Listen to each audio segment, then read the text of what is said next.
Welcome to Codex, a history of video games. My name is Tyler Osby. And I'm Mike Coletta.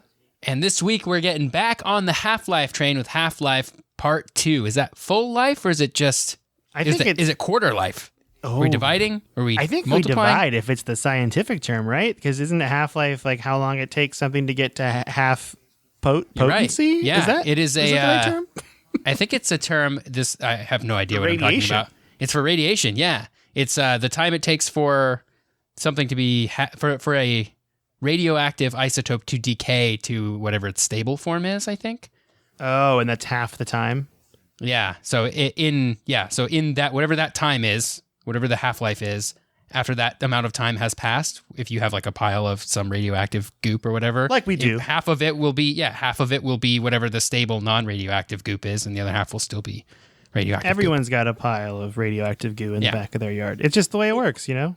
Or I'm completely wrong and someone will send us an email telling me that I'm super wrong, which is totally possible. Hey, if you're a scientist and you listen to this podcast, you should definitely hit us up and tell us that we're wrong and tell us why we're right. Welcome to Codex, a history of science. My name is...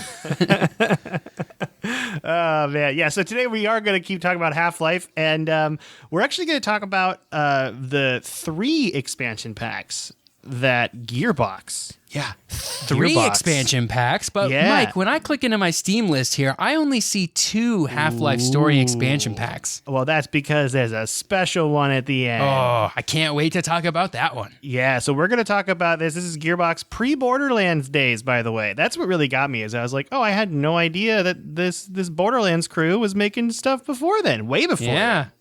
Pre-Borderlands, and they also did the PC version of Halo, the original Halo. Oh, yeah, with Timber, which is one of my favorite Halo multiplayer maps. Oh, everybody, get into it. I can't believe I just pulled that right out of my brain box. It was called Timber.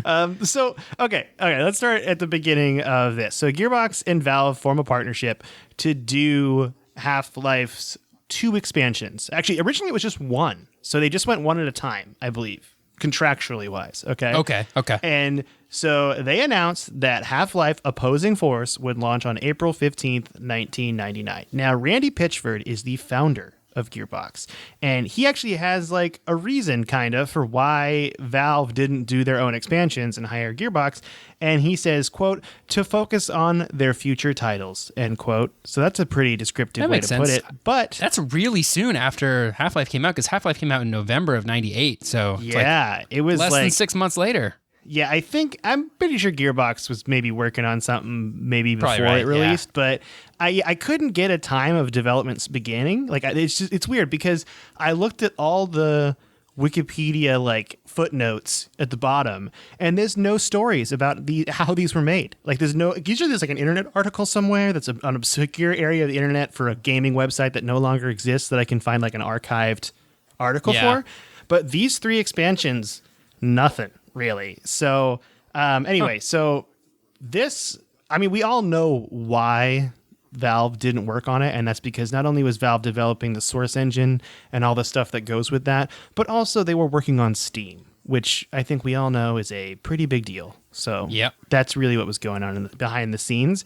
But in the press release that Gearbox had for Opposing Force, Pitchford stated, quote, our number one goal is to preserve the integrity of Half-Life and provide new experiences that expand upon the sensation of the original, end quote. And that gets me so hyped because I think they nailed it. Yeah. 100%. They nailed it. This game is great. It only takes 4 hours to play. If you've played Half-Life and never played these expansion packs, Blue Shift and Opposing Force, highly recommend it. Total time it'll take you about 6 hours. That's how long it took me to play both of them. That's good. I haven't played them, so I should do that. Yeah, you should definitely do it. I mean, and yeah, it's dated, and but it's also still fun. Like, I actually was super stoked about it when I played them because I just got done playing the original Half-Life, and I'm like, this is just more Half-Life, and that's exactly what it should be. So I'm going to repeat myself in the end, but I recommend that you play them like, if you can possibly play Half-Life 1 again and then play these 2 straight in a row, like, do it, because it feels, I was seeing things that if I'd have played a Half-Life years and years ago, I would not have known or remembered. Okay. So that's my little tidbit of advice if anyone is super during these quarantine times looking for something to do, you know? Fun fact, I also didn't realize this, and this is actually going to apply to the next game too. The name Opposing Force has double meaning. Did you know that? So like Opposing Force because you play as a soldier, right? Yes, you play as the enemy Marine, Adrian Shepard. But that's what I always thought it meant. Opposing Force is Newton's third law of motion. Oh, that's clever. Yeah, it's a science-y term. And blue shift is also one, too, and we'll get to that when we get down there. But I think I get that one. Yeah, so Pitchford said that during development, Valve and Gearbox agreed to not, quote, severely modify the game engine used by Half-Life and Opposing Force because it, quote, risks breaking all the wonderful work that the game's custom content community was creating. And there was some amazing work, and we're going to unfortunately talk about that next episode because I wanted to dedicate an entire episode to just how amazing the modding community was and how so many of those mods created games that we know and love. You know, like now is like, I would argue some of those games are even bigger than Half-Life. Man, I think that period of time, like the late 90s, early 2000s, was like the golden era for modding and modding communities. Like Quake 3 had a really vibrant modding community. Half-Life, like you said, like, man, it was just a good time to be a gamer. A lot of free content coming out if you're a gamer. Oh, yeah. A lot of, I know like id and Valve are both like super big proponents of it. And I'm sure there were other companies too, but those companies might not exist anymore. Unfortunately. Yeah, I suppose Epic probably was too with the Unreal stuff. Oh, yeah, Epic probably was too. So, okay, for the creation of Opposing Force, Gearbox actually did hire a lot of outside people just to make this expansion or to contract work on this expansion. And I think it really shows. So in June 1999, Gearbox announced that the level designer Richard Gray would be assisting on the multiplayer parts of Half-Life Opposing Force. Now, Richard Gray is famous for his work on Duke Nukem 3D and also famous because this dude loves Easter eggs. Nice. Like, so many of the Easter eggs he would put in, too, are just things you would have to, like, cheat or go into, like, a design editor of the level to find. Like, one of them just reads, "You're not supposed to be here, level lord." Like, it's just him telling people to get out of the program, which I think is funny. Did Opposing Force have, like, its own multiplayer thing, too? Yes, it did. It actually expanded upon multiplayer. Okay. And we're going to get to that a little bit later. I don't talk about it as much. Sorry, I don't want to get ahead of you. No, it's fine. I don't want to talk about it that much because I don't know how many people really played it when there were these other mods around that we're not going to speak of that were super multiplayer focused. But it did exist. So there's also a lot of other designers they brought in from other famous games, including Daikatana, Quake 2, Doom, and Shadow Warrior. They all brought. I gotta say, Daikatana is not a great pedigree there. If you worked on Daikatana, you probably don't have that one on your resume anymore. Oh, no. I don't know anything about Daikatana. I just assumed it was good because it was on this list. Was it bad? Yeah. It was a mediocre game that was heavily hyped because it was John Romero. I think he left id and he was like, he's like, "I'm going to make this game. It's going to be the greatest game of all time. It's called Daikatana." And like he kept hyping it up and they had these big, huge ads that hyped people up. Like there was one, I think, that ran in like PC gaming magazines that said, "John Romero's about to make you his beep." And like, then the game came out and it was just bad. It was truly awful. Is it a first person game? I think so. Yeah. Oh man. Yeah. This might go on a flops list we make at some point. 3.8 out of 10, 3.7 out of 10. Oh boy. Juicy. Okay. Good to know. Glad you're here to correct it when I assumed that game was good because it was on that list. Shows how much research I really did. Okay. It is not good. Anyway. So the big press push and subsequent hype train for Half-Life Opposing Force started in 1999, specifically at E3 1999, and the single-player portion of the game, just the single player, was released on November 19th, 1999, and it was a big success. Everyone loved it, but they did also release a big multiplayer update on May 2000 that added like Capture the Flag, and it also added a bunch of new items too, and also, big thing about Opposing Force was later it was released on Steam. So you can actually get it on Steam. There's also other ways you can get it if you're a person that wants to collect old computer discs. There's Sierra's Half-Life Generation compilation that was released in 2002.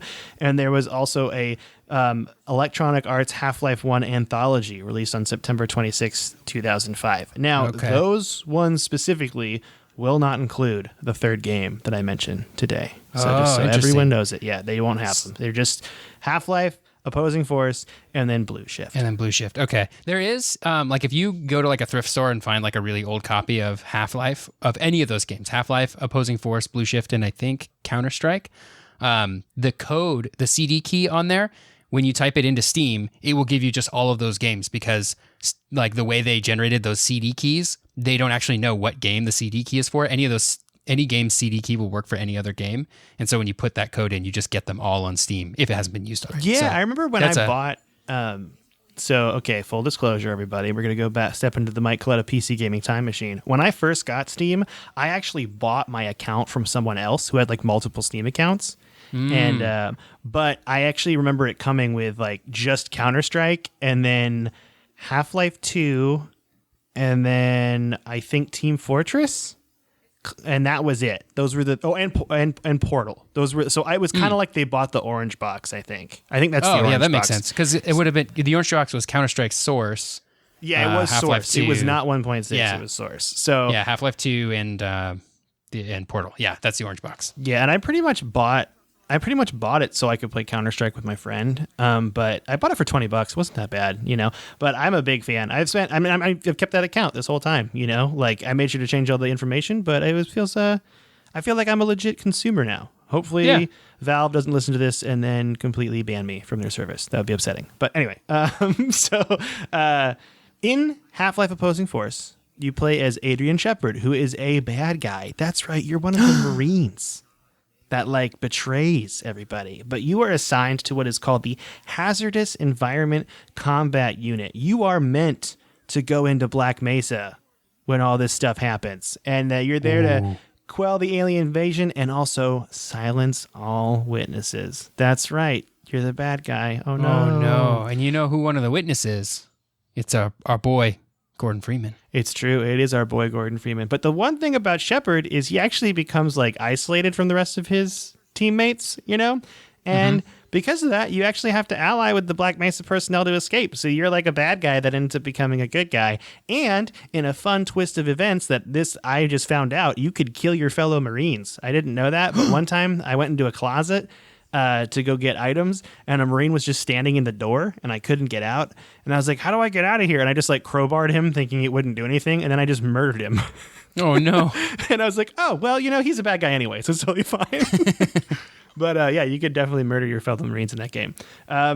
Gameplay-wise, this just feels like more Half-Life. It's great. There's some major changes, mostly involving weapons. So there's 2 new weapons in the game. That's not true at all. There's more than 2 new weapons in the game. But the 3 weapons that I'm going to talk about today are the Desert Eagle, the Shock Roach Gun, and the Spore Launchers. Desert Eagle, it's pretty much Desert Eagle. Guess what? It appears in a later game that has Desert Eagle. It's pretty fantastic. It's multiplayer. And we already mentioned what it was called like 2 minutes ago, but that's cool. The alien weapons, though, are what completely break Half-Life Opposing Force. Just like in Half-Life 1, there is the B gun, the Hornet gun, you know, that it tracks targets. There is one called the Shock Roach in Half-Life Opposing Force, and that tracks enemies and it reloads ammo after you shoot it 8 times, like it just regens ammo. Why use any other gun? You could walk through the last half of the game just using that gun and no other gun. I think I had ammo stacked on all my other guns because I just use the Shock Roach all the time. There's also the Spore Launcher, which is really cool because it's like a gun that's alive and it like eats these little dots on the ground, and then you shoot the dots at enemies. It's a Pac-Man gun? Yeah, it's a Pac-Man gun, essentially. Also, there is the crowbar. Which is, not the crowbar. There is the pipe wrench, which was traded in instead of the crowbar. Because, you know, crowbar is Gordon Freeman's thing. Yeah. So, but the pipe wrench, that's Adrian Shepard's thing. They were really trying to differentiate it there. But the gun that is so much fun and makes the game really cool to me is they turned a barnacle into a gun. What? And was this I don't think this was in Half-Life 2. I think this was just in Opposing Force. But the barnacle gun shoots out the tongue that the barnacle shoots, and it attaches to anything living or organic. Whoa. So you can kill guards in really gruesome ways using this gun because it just pulls up to them and it just chomps on them and then they die. But also there's areas later in the game that have a lot of living things on the walls and on the ceiling, and you can use the barnacle to reach hard to reach places. And it's a cool new puzzle element that's added to the game. That's cool. Yeah, it's really neat. I actually was like, oh, this is the cool new thing they introduced in this game, the new gameplay mechanic that I thought was really fun. The one other thing is about the new thing about Half-Life is that there's marine behavior. So they'll actually help you fight. They try to make the AI just as good, if not better, than the original Half-Life, but there are roles to the Marines. So the engineer will cut through doors that let you get into areas to progress through the game. So you have to keep the engineer alive, and there's a medic to help bring him up. And it's it's pretty cool. So it's actually a fun little mechanic. You feel like you're a part of a team for a second. It's like a squad mechanic. Yeah, before you inevitably leave them behind, because that's what you always do. I wouldn't want them to die, so I'd just leave them in a room and I'd keep going. Yeah. That's considerate of you. Yeah, thanks. But the last aspect of the game that's new that I'm going to talk about, and I actually had no idea this existed the entire time I played through Half-Life Opposing Force, is there is a gun called the displacement gun. And what it does, or is it called the displacer cannon to be more specific, but it creates a portal that you shoot, and then when the portal collapses, it explodes and kills everything there. It almost looks a lot like the BFG from Doom. Actually, now I think about it. But if you alt-fire that thing, it just makes a portal you can walk through. Whoa. And you can displacer certain areas of each level and go to Zen. And there's usually a bunch of healing items there for you and extra guns. It's kind of the ultimate secret area in every level.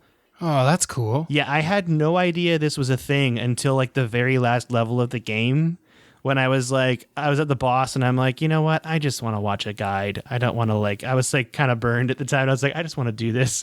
And yeah, I'm over it. Yeah.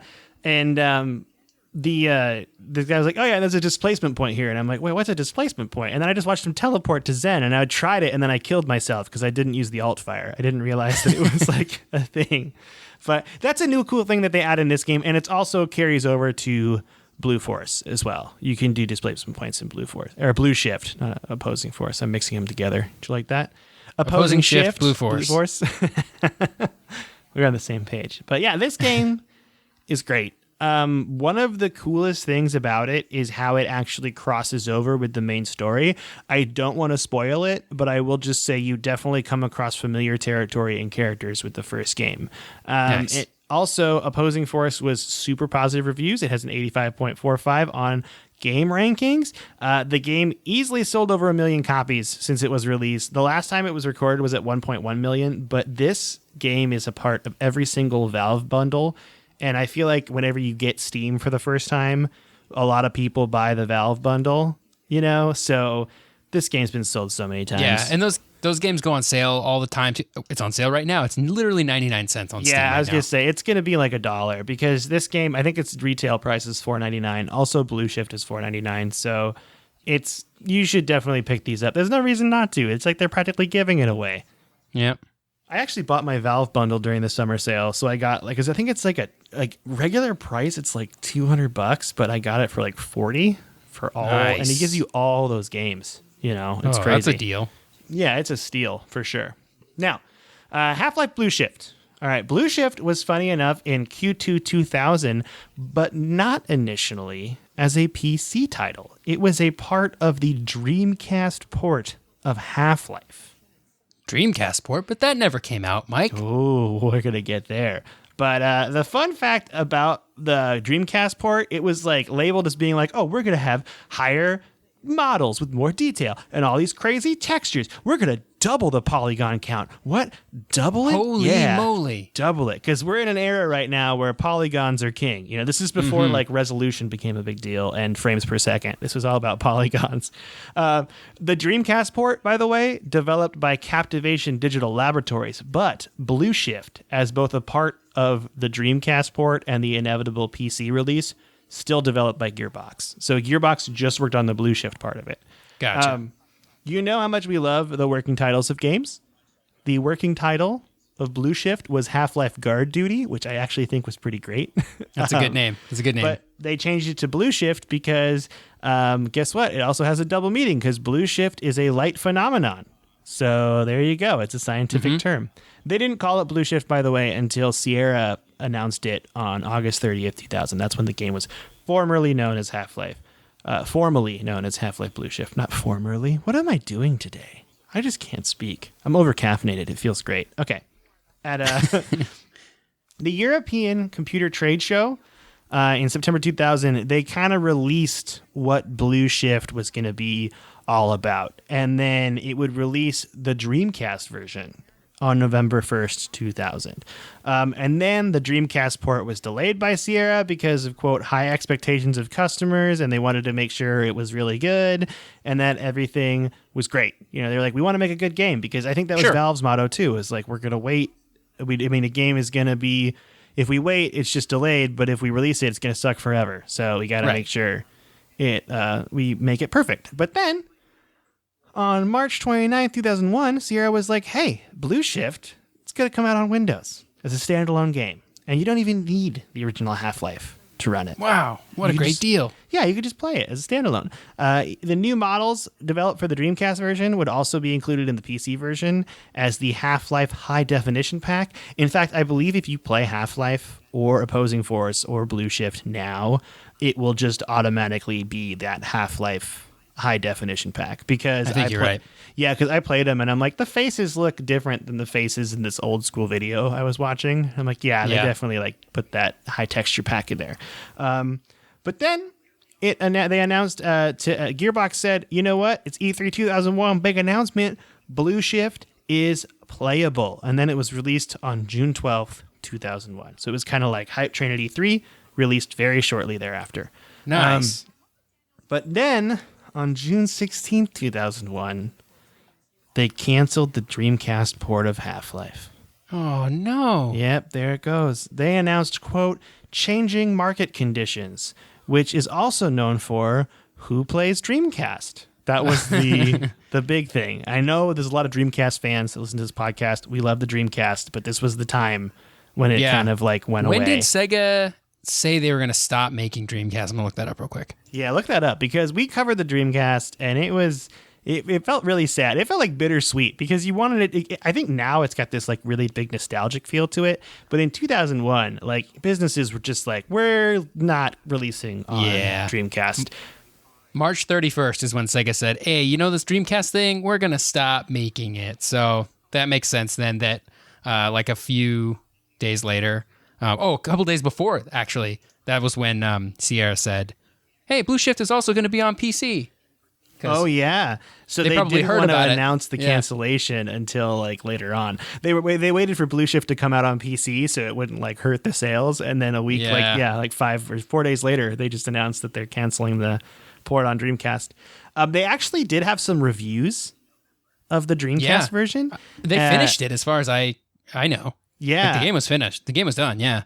And it actually got an 81%, which isn't bad. They did just criticize, the big critiques were that the frame rates would dip sometimes. There were really long loading times on the Dreamcast. And the Dreamcast was really well known for connecting to the internet. And this game just did not use that at all. Which is kind of a bummer.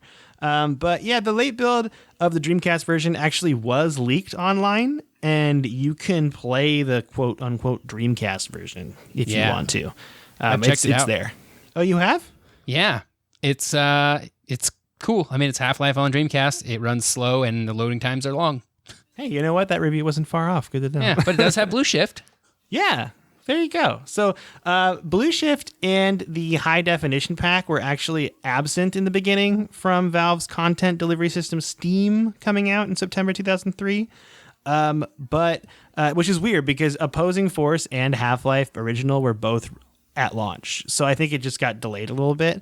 But then in August 29, 2005, they put Blue Shift on Steam as a part of this the high definition pack. And then they upgraded the other ones to have the high definition pack.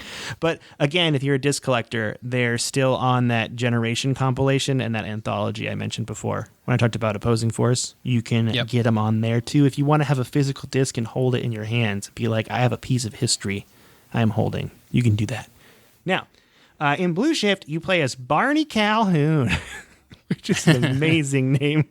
I'm a big fan of it. You are a security guard at Black Mesa Research Facility, and you start your shift like 10 minutes before the alien invasion starts. Oh, what a bad day. It's so funny. You get on the tram and you like get there, and then everyone's like complaining about the systems being bad again, and you have to go suit up and get your pistol from the armory. And then they're like, an elevator's broken. You got to go fix it. And then you go to the elevator, and then all hell breaks loose. Oh, no. Now, there's a couple big differences about this game versus Half-Life and Half-Life Opposing Force. The first thing is there is no hazard suit, and you cannot use HEV terminals. So in Opposing Force, you have this like hazard armor for the situation because you're a part of the hazard situation team or whatever. And then you can use HEV terminals. But in Blue Shift, you actually have to pick up new armor and helmets from dead guards. And there's another game where you get armor and helmets that you purchase before a round starts. And it seems really familiar. So I was like, oh, I put that together. When I was like playing, I was like, oh, hey. Weapon-wise, though, this game is actually really barren compared to Half-Life and Half-Life Opposing Force. I think this was an intentional design decision because you play as a security guard. You know, like you don't get all the crazy high-tech weapons that the aliens have or the Marines have in the game. But it's a bummer for sure. But I actually really like this game still. I like the tone of it. Like you do feel like Paul Blart, Black Mesa Research Cop. It's really funny. I'm a big fan of this game. I actually was like thinking about it and I'm like, I think I just like the familiar, like it kind of feels like you're working in an office and during an alien invasion, and it's really funny. Like, I think this game is actually just the whole premise of it. The idea of being like, you're going to play a security guard in Black Mesa was an amazing idea and definitely worth checking out. Fun trivia I found about the game. If you use the code in the console SV_ChaseActive1, you can jump into third person. But the player will see Gordon Freeman instead of Barney Calhoun. They just didn't even bother to change it. They're like, player's never going to see this person anyway. It doesn't matter. He's Barney. There's no like reflection. It's Barney. So this is super fun to play. I beat this game in 2 hours. And then I beat Opposing Force in 4 hours, and I just had it on normal for both of them. Definitely easy to do. You can even pump it on easy and just rep it out. You know what I mean? It's just a fun experience, and I highly recommend you play both of these. Also, like I was saying before, I think I like Blue Shift a little better. Like Opposing Force felt very like Call of Duty-y kind of, and I feel like it lost kind of some of the character that the original Half-Life had, and I think Blue Shift is kind of more like brings you back to Black Mesa, you know, and the whole crew. More than the other game does. Not saying Opposing Force is bad, because it certainly is not, and it actually has some really cool boss fights and puzzles in it. But I just was like, I think I like the feeling of Blue Shift and the tone of Blue Shift more. The final game, though, we're going to talk about today is the PlayStation 2 exclusive Half-Life Decay. Ooh. And full disclosure, I have not played this game because even in the year 2020, it is still only available on PlayStation 2 with the Half-Life disc. That's the only way you can play this game. Dang. I actually had that disc on my shelf right now. Oh, so you could play Half-Life Decay with Callie. What are you doing? You could like report in, you know? I know. I guess I should have. Dang it. I'm sorry. I failed you, Mike. You just didn't do the research. I'm just kidding. Or I'm going to get on a plane, which is a terrible idea, and fly to where you live, and we're going to play it, and then I'm going to fly back. And it says you can beat the game in 4 hours, so I think we can do it. All right. Now, the first rumblings of this game made waves because it was announced that this would be a co-op Half-Life game. And that was leaked by Sierra Online in November 2000. And they were like, yeah, it's with PlayStation 2 version of Half-Life, we're going to do something a little different. We're going to throw in this co-op game. And guess what? The public was a little leery and mystified at first about a co-op version of Half-Life. Would it work? Could it work? What are you doing? Where's Gordon? I miss him. That's what they said. But Gearbox Software, once again, were experimenting with finding the most balanced number of players to build a co-op game around. Like, they thought about it, doing it with like 3 or 4 players, but I think 2 was the magic number. And I personally think for co-op, like, for most games, 2 is the magic number. I think when you get to like 3 or 4, it gets kind of convoluted and crazy and people start running in different directions. You know what I mean? Yeah, I agree with that. But by E3 2001, the game had acquired that name, Decay. And once again, Decay, scientific concept of exponential decay. You know, consistency with those scientific names. But while the E3 convention, it had like a demo of the main Half-Life, they didn't have anything about Decay. And they didn't really, they released some details about like the story and the premise. And they were like confirmed like it's co-op, but we don't have like a playable build at all yet. But the game did have its model sets showcased because it was going to try to look a little better. Because as we all know, the PlayStation 2 supercomputer. Oh yeah. So it was illegal in countries or whatever their advertising campaign was. Yeah, you could just launch missiles with it. It's crazy. But actually, this also number featured, guess what? Even more polygons. What? Oh my goodness. So many polygons. Look at all these polygons. They also showcased, they're like, look how good facial expressions look with all those polygons. They were super excited.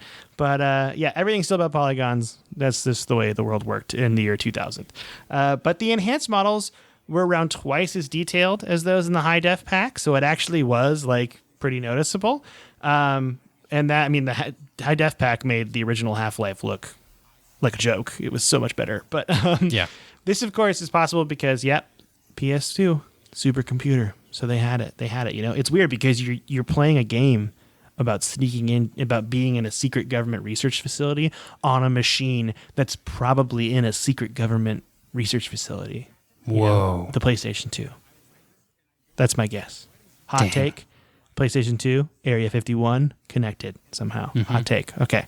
In early 2001, media updates through the months kind of showed that you know what? E3's got some screen shots, they got some trailers, everything's showing up. But then on August 18th, 2001, Sierra did it. They're like, you know what? Decay is pretty much released. We're gonna show it off to Sony for verification, within days. And then sure enough, they got the gold status from Sony to release Half-Life on PlayStation on October 30th, 2001, and they released the whole game on November 14th, 2001. All right. This is actually is it 99 to 2001? A lot of Half-Life stuff going on, Yeah. It's really cool. If you were a Half-Life fan back then, this was your time. I was still in 7th grade, so I was not. The twinkle in my eye of the computer was not yet there, but this is a really cool time. This game was rated M for mature. It was too much for my brain, okay? But in Half-Life Decay, players actually assume the roles of 2 scientists, Dr. Colette Green and Dr. Gina Cross, and they work in the same labs as Freeman. They analyze anomalous materials and specimens retrieved from Zen, which, as we all know, is the alien area that they've opened up this portal to. But then once the alien invasion starts, Green and Cross must work with 2 other members of the science team, Dr. Richard Keller and Dr. Rosenberg, to contain and stabilize the deteriorating situation in Black Mesa. So it actually kind of does progress the story more. You just play as different scientists. One very, very important difference about this game, besides it being co-op, which is the biggest difference, is this game, and everything I've read, because, hey, I can't play it, is much more puzzle focused. There's shooting in it, don't get me wrong, it is definitely a first-person shooter, but there is a lot more puzzle-oriented stuff in this game, which is not necessarily a bad thing. I think with co-op and split-screen co-op especially, it's really fun to do puzzle stuff like this. And I would say this game would be an inspiration for the co-op mode in Portal 2 that came way down the line later. Yeah. But another notable difference in the game is you are kind of a loner in Half-Life Opposing Force and then Blue Shift. You definitely you see NPCs, but then you always leave them, or they take you to a door and you abandon them. In Decay, you are with NPCs a lot. They're used to drive the story a ton, and they are always there, and you're either escorting them or protecting them, which I know a lot of people find annoying, myself included, but I think it's still worth a shot. But the biggest change of Half-Life Decay is that is no longer a consistent narrative story. So in the original Half-Life and in Opposing Force and in Blue Shift, the story is told without cutscenes through the power of what's going on around you as you play. There's events that happen, things that go on to give you hints, etc., right? In Half-Life Decay, the game is divided into missions. There is a mission structure. And at the end of each mission, you get a grade from A to F. And the score is all dependent on how accurate you were, or how many enemies you killed, or like the time it took you, or the amount of damage you took during the course of the mission. And so it was definitely designed to be like this thing where you're competing almost with your friend while playing together. But the cool part about this game is if you get an A grade on every level, you can, instead of playing as Dr. Colette Green or Dr. Gina Cross, you play as 2 Vortigaunts. You unlock the ability to play as 2 aliens, which I think is super cool. Also, you unlock the ability to play as a Vortigaunt in Half-Life instead of Gordon Freeman. Which is super awesome. Yeah, I think that's pretty neat. So I definitely think that's a really cool little like Easter egg thing they did in the game if you get all A's on all 9 missions. Half-Life Decay was critically well received, but it just didn't have the hype that previous Half-Life games had. This is mostly because it was only available on PlayStation 2, whereas the other ones were on PC. And I feel like a lot of people saw co-op as kind of a gimmick, which is a bit of a shame, because I think, honestly, this game is probably pretty good, and people need to give it the due diligence that they should. And if you want to give it the due diligence that you should, well, don't worry, because there's ways to play this game now. It all started in 2005. There's a group of Ukrainian developers, and they wanted to put Half-Life Decay on Windows. All right. And they just wanted to use it as like a mod for this thing called the Old World Opponent Network, and like also on current Steam versions of Half-Life. They just wanted to make a mod that you play it. And they actually relied on this thing called the Discovery. It was like a method that allowed the PS2 game files to be converted to Windows. It's like this new technology that came out in 2005 that let you convert PS2 games to Windows. And that's kind of what opened the door for this to happen, I guess. But the port went into beta in December 2007, and then it was released publicly September 23rd, 2008. And apparently it actually was like pretty decent, but not decent enough that people were still just like, why has Valve not put this on PC? What's happening? I don't get it. But now it's gotten a lot better from what I understand. I did some research on it. It doesn't take very long. The most recent story I found was from 2015, but I don't see why that would change too much. Apparently, you can seriously just drag and drop a file that you can find everywhere online into the common folder on Half-Life in Steam, and then it just makes it so this game pops up in one of the Half-Life menus, and then you can just play it. And that's important because you can play this game single player. You just switch back and forth between the 2 characters. And that's how you play it. So it's possible to play single player. I think it'd be important to play with a person. And you can also find a way to play it online together too. I think you can use that Steam. It's like Steam Remote Play that lets you play co-op local games online. You can use that to play this. It's only 4 hours long to beat, and I think you and I should do it, Tyler. I think we should figure it out. Oh, that would be fun. Yeah, I think we could pull it off. It'd be really fun. So it's just a mod, and it's super easy to. From what I understand, it's not that hard to set up. So I think the hardest part is setting up the online. But so anyway, I'm going to call the episode there today because we could have done like a really way too long episode, or I could give the modding community the justice they deserve. And they deserve some justice. And they deserve it. They deserve the justice. And I think I'm also going to kind of maybe do it's like a very mini history of modding in games before I get into it. When I do cool. it, That'll be fun. Just to kind of like throw it in there and be like, hey, here's a little spice to like how modding got started in PC gaming and why it's so important and why it's super cool that in the early 2000s things got crazy because they made mods that were so good that Valve actually bought them and published them, which is pretty great. But yeah, so that's all for today. Tyler, what you been playing? I've been watching Kelly play a lot of Last of Us 2. Nice. We're not quite done with it yet, but I think we're getting pretty close to the end here. So yeah, I played some of that and been playing some Destiny, trying to get powerfuls. We got to do that new dungeon, the prophecy dungeon. I think we can do it this week after some powerfuls. I think I'm the right light level now. I think I'm like 1034. So I think I'm there. I think I can do it. Yeah. I think at 1030 is like when the people say you can kind of do it. I think 1020 is when you can start to hurt the bad guys, and 1040 is recommended. But I say we do some powerfuls before reset this week, and then give it a shot.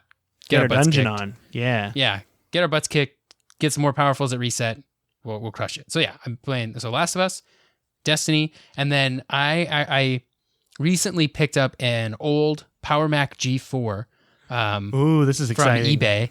Yeah. So it for those who are familiar with Power Macs, it is a mirror drive door, 1.25 gigahertz G4 with 768 megs of RAM, 80 gig hard drive. And I also had found a hot rod graphics card for it. One of the best ones you could get configured from Apple. There are better graphics cards you could put in later, but I got the GeForce TI 4600, which was like top of the line at one point in like 2003, 2004, maybe 2002. In like that early 2000s era. Anyway, so I was kind of playing with some games on there. I ran some Halo benchmarks on the Halo, the Mac version of Halo, and some Quake 3 benchmarks, and I've been having a good time just messing around with that. It's almost 20 years old, so it's very slow, which means every time I try to do anything on it, it just takes a while, and you can't really surf the internet on it very well. There are some modern browsers that work, but the modern web is such I don't know. Cookie fest? What a cookie fest? Yeah, it's such a cookie fest. That's good. Yeah, it's such a cookie fest that websites are just so complex now that they just take forever to load on this thing. That's exactly was the problem with that Mac Mini I brought. I was like, it was running fine, like running just non-online programs, and then the minute I opened Safari, it just could not handle the internet. It was like, no, this is too scary. Yeah, just can't handle it. So, so that's what I've been kind of messing around with that. It's very loud too. Yeah. So that means it's working. It means it's working great. So yeah.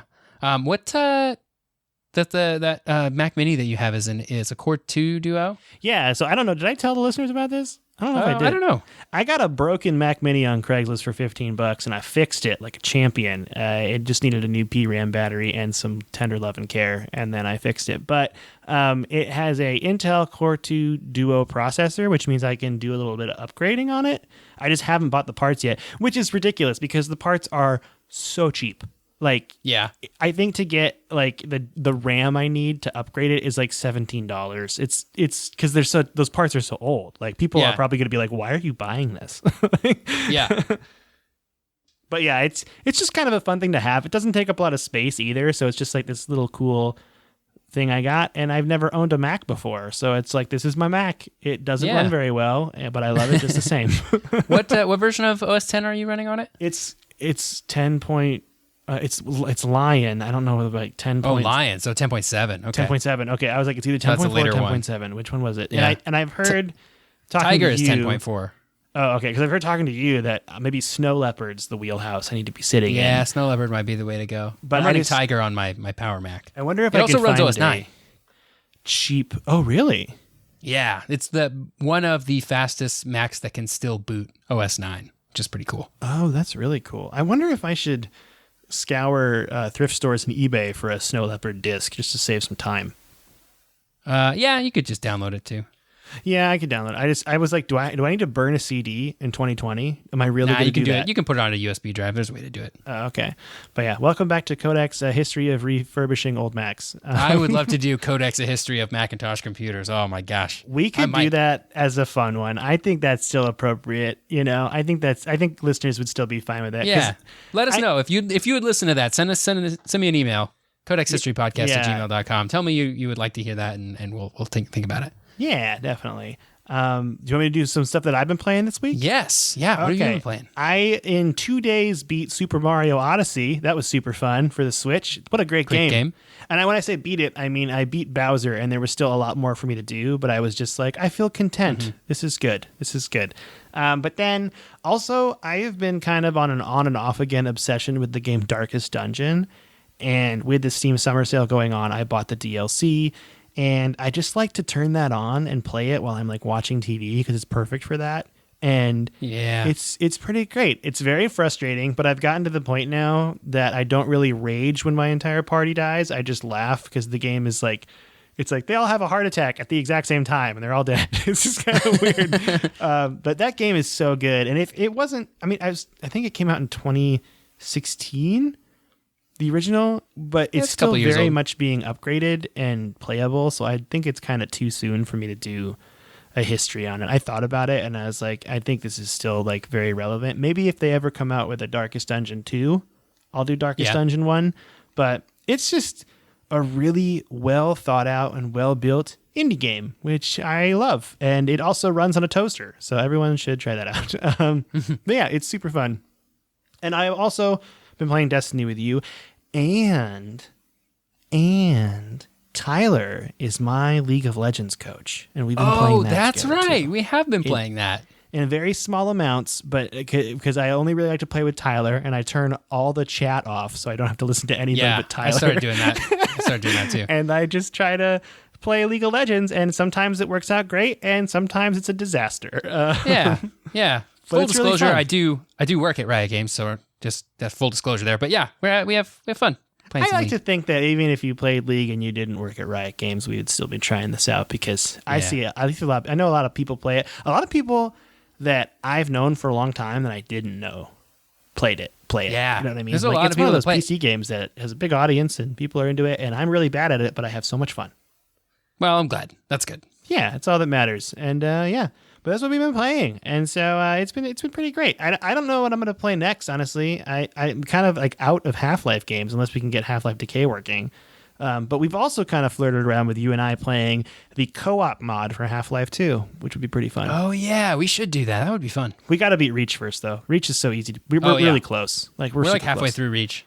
We've fallen off the Reach train. Yeah, we have fallen off the Reach train. We got to get back on that train. Put our conductor hats on and grab our plasma rifles and just go for it. So it's great. But yeah, we got some emails, Street. Do you want to read some emails? Oh, yeah. Let's do it. Do you want to go first? You want me to go first? I'll go first. We got one from Chris from Orlando. The subject of this is, it's Tyler's fault. Oh, yeah. I love this. I love this subject line. He says, hey guys, I just wanted to say that this week's Spider-Man Part 2 episode brought me back to my middle school days. I must have been around 13 when the game came out, and I specifically remember the game coming onto my radar because there was a Spider-Man 2 game special that aired on MTV, and it showed in the detail how the web swinging would work and how it looked so cool. So once the game came out, I managed to scrape up $50 over a couple of days and bought the game at a Kmart, and also got myself some really tasty chow mein from Panda Express. It's funny how those those details just stick in your brain, It's just funny how you're like, yeah, and then I went to Panda Express afterwards, and it was great. He goes on to say, now to the serious part of my email. I blame Tyler for a decision I made a few weeks ago. Ooh, I'm into this. He did such an amazing job talking about the history of Metal Gear, thank you very much, that I had to go out and buy a PS Vita so I could replay Metal Gear Solid 2 and 3. I forgot how amazing both those games really are, and I really want Mike to push on with them, even if it's on the easy mode. The story in Metal Gear Solid 2 particularly has aged pretty well and is relevant to a lot of today's social issues, which is very true. Kojima, 20 years ahead of his time. Keep up the great work and stay safe. Chris from Orlando. Thanks, Chris. Thank you, Chris. Now I feel like I got to play Metal Gear Solid for Chris. Yeah. You got to do it. Do it for Chris. Gotta put that on easy mode and just go for it. All right, you want to do another one? Yeah. Wait, is it I'm doing another one? My turn? Do you want me to do another one, or you can do it? You do one. Let's switch back and forth. Here, I'll read Mark's. Okay. Here we go. Mark's actually got two, so I'll read the first one of Mark's, and then you'll go next, and then I'll read the second one of Mark's. This is fun. Okay.